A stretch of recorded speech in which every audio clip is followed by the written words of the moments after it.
নমস্কার বন্ধুরা, আজকে আরও একটা নতুন ভিডিও নিয়ে আপনাদের কাছে এসে গেছি। যে ভিডিওটা আজকে আমরা করতে চলেছি এটা মেনলি বেদানা চাষ নিয়ে। তো এটা এই যে বেদানা বাগানটা আপনারা দেখতে পাচ্ছেন, মোটামুটি 3 বিঘে জমির ওপরে আমাদের কৃষক ভাই বেদানা চাষ করছেন গত 1 বছর ধরে, এবং সাফল্যের আশা উনি কিন্তু দেখছেন। এই বেদানাটা কিন্তু আমাদের পশ্চিমবঙ্গেরই মুর্শিদাবাদ জেলার অন্তর্গত হরিহরপাড়া থানার চুয়া অঞ্চলেই সফলভাবে চাষ হচ্ছে। তো বন্ধুরা, আজকের এই ভিডিওতে আমরা আপনাদেরকে দেখানোর চেষ্টা করব যে কোন কোন পদ্ধতি অবলম্বন করলে আপনার বাড়িতে বা বাড়ির আশেপাশে বা যদি আপনার কিছু জমি থেকে থাকে সেখানে কিন্তু আপনি সফলতার সঙ্গে বেদানা চাষ করতে পারবেন, এবং আপনি কিন্তু চাইলে কমার্শিয়ালভাবেও এই বেদানাটা চাষ করতে পারেন। তো আপনারা এই ভিডিওতে দেখতেই পাচ্ছেন যে দেখুন, এটি একটি বেদানা গাছ। মোটামুটি আপনার 8 থেকে 9 মাস বয়স হয়েছে। তো গাছটাতে কি সুন্দরভাবে পরিপূর্ণভাবে ফুল এবং ফল সুন্দরভাবে এসেছে। তো আজকে আমরা এই ভিডিওর মাধ্যমে আপনাদেরকে দেখানোর চেষ্টা করব যে কোন কোন পদ্ধতি মেনে এই চাষটা শুরু হয়েছে, কি কি বিজ্ঞানসম্মত পদ্ধতি আপনাকে মেনে চলতে হবে এই চাষটা করার জন্য। তো সঙ্গে থাকুন সকলে।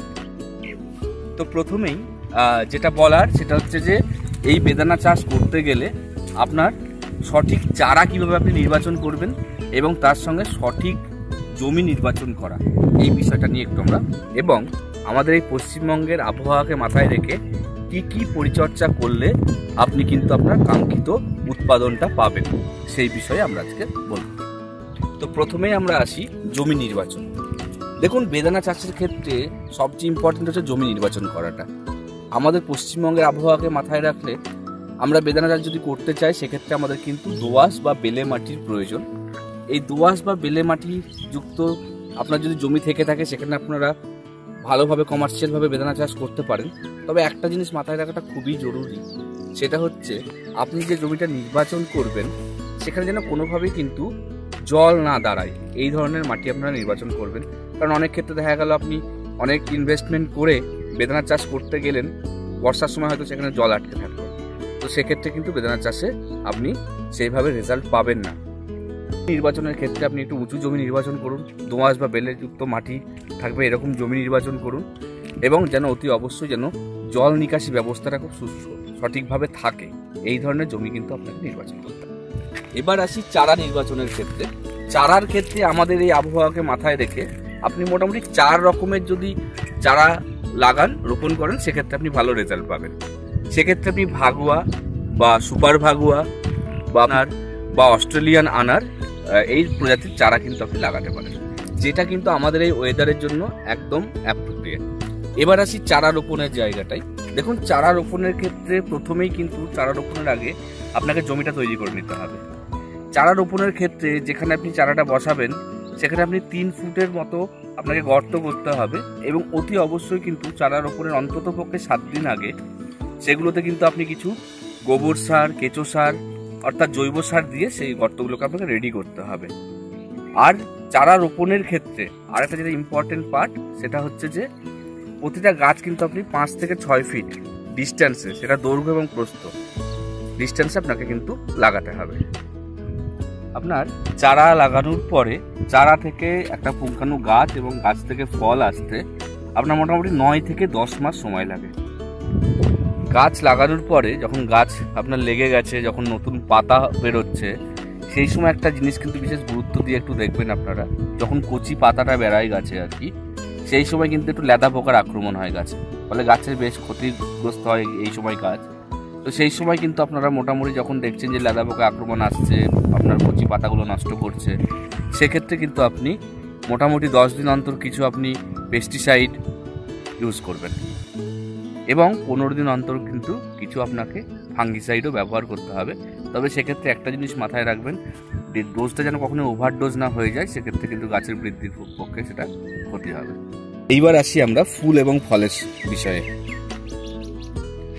এই যে ভাগুয়া বা সুপার ভাগুয়া এই প্রজাতির গাছগুলোর ক্ষেত্রে যদি আপনি রোপণ করেন সেক্ষেত্রে দেখবেন এই গাছে ফুলটা মোটামুটি বছরে 2 বার আসে।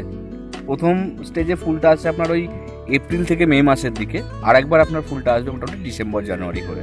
তো ফুল আসার আগে প্রত্যেককে একটা জিনিস বলা যে এই ক্ষেত্রে কিন্তু আপনাকে দুটো জিনিস খুব ভালোভাবে মাথায় রাখতে হবে, যে এক্ষেত্রে কিন্তু আপনাকে ফুল আসার আগে কিছু পিজিআর বা হরমোন স্প্রে করতে হবে সুন্দর ভাবে দেখতে পাবেন যে গাছে ফুল এবং ফল আসবে।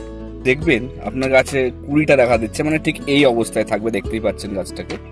এই অবস্থায় যখন কুড়িটা আসবে আপনি কিছু ফাঙ্গিসাইড ব্যবহার করবেন, না হলে কি হয় অনেক ক্ষেত্রে অনেক পোকামাকড় এসে কি হয় ফুলটাকে নষ্ট করে দেয়, ফাঙ্গিসাইড আপনি ইউজ করবেন। আর একটা জিনিস কিন্তু খুবই গুরুত্বপূর্ণ, দেখুন প্রথমে দেখালাম যে ফুলটা কুড়ি অবস্থায়, কিন্তু যখন ফুলটা পুরোপুরি ফুটে যাবে, ঠিক যখন এই স্টেজে আসবে ফুলটা, সেক্ষেত্রে কিন্তু আপনাদেরকে একটা জিনিস মাথায় রাখতে হবে, কোনো রকমের কোনো ফাঙ্গিসাইড বা পেস্টিসাইড ইউজ করব না, কারণ এই সময় কিন্তু গাছের পরাগায়ন ঘটে। সেই সময় কিন্তু মৌমাছি বা যে সমস্ত ভালো প্রজাতির মাছিরা রয়েছে তারা কিন্তু পরাগায়নেতে গাছে এসে বসে। তো সেক্ষেত্রে মাথায় রাখবেন সেই সময়টাই কিন্তু আপনারা কোনো রকমের ফাঙ্গিসাইড বা পেস্টিসাইড ইউজ করবেন না। ফুলের পর যখন দেখবেন এই ধরনের গুটি আসতে শুরু করেছে আপনার বাগানে, এই সময়কালটাও কিন্তু ভীষণ গুরুত্বপূর্ণ, কারণ এই সময় কিন্তু আপনাকে সঠিকভাবে যত্ন নিতে হবে গাছের, কারণ এই সময় কিন্তু অনেক রকমের পোকামাকড়ের অত্যাচার হয় গাছের উপরে। তাছাড়া এই সময় কিন্তু গাছেরও প্রচুর পরিমাণে খাবারের প্রয়োজন হয়। তো সেক্ষেত্রে আমি বলবো খাবারের ক্ষেত্রে আপনি কিন্তু বিভিন্ন রকমের জৈব সার ইউজ করতে পারেন, আপনি গোবর সার, কেঁচো সার এগুলোকে ইউজ করতে পারেন। যদি আপনি মনে করেন যে রাসায়নিক সার প্রয়োগ করবো গাছের জোরের ওপরে, যদি অত্যাধিক জোর থাকে গাছের, সেক্ষেত্রে বলবো রাসায়নিক সার ব্যবহার করার দরকার নেই। কিন্তু যদি মনে হচ্ছে না কিছু পরিমাণে রাসায়নিক সারের দরকার রয়েছে, এছাড়া আপনি ডিএপি, পটাশ এই ধরনের কিছু রাসায়নিক সার কিন্তু আপনি প্রয়োগ করতে পারেন। তবে কিন্তু পটাশের গুরুত্বটা অনেকটাই রয়েছে গুটি আসার সময়, কারণ পটাশ কিন্তু আমাদের এই ফলের গ্রোথের ক্ষেত্রে একটা বড় ভূমিকা পালন করে। তাছাড়া গাছকেও অনেকটা কিন্তু সুদৃঢ় করতে সাহায্য করে পটাশ। আর একটা জিনিস এই সময় আপনারা করবেন, একটা সেচের অবশ্যই প্রয়োজন আছে। সেচটা কিন্তু একটু মেজারমেন্ট করে দেবেন, কারণ প্রথমেই বললাম যে এপ্রিল থেকে মে মাসের দিকে ফুল থেকে ফলটা আসে। তো সেক্ষেত্রে বুঝতেই পারছেন এই সময়টা কিন্তু বর্ষার সময়। যদি দেখছেন যে প্রচুর পরিমাণে উপর বৃষ্টি হচ্ছে, সেচের প্রয়োজন নেই। যদি দেখছেন যে খরা আছে, আপনার মাটিটা ফেটে যাচ্ছে, শুকিয়ে যাচ্ছে, সেক্ষেত্রে কিন্তু আপনারা অল্প বিস্তর সেচ দিতে পারেন। আর একটা জিনিস একটু লক্ষ্য রাখবেন, যে সেচটা দেওয়ার কথাটা বললাম, কিন্তু সেই সময় যদি দেখেন যে কোনো গাছে প্রচুর পরিমাণে ফুল এবং ফল দুটোই রয়েছে, যেমন এই গাছটা একটু যদি দেখুন এখানে কিন্তু প্রচুর পরিমাণে ফুল এসেছে, তার সঙ্গে সঙ্গে কিন্তু ফলও গুটি বাঁধছে।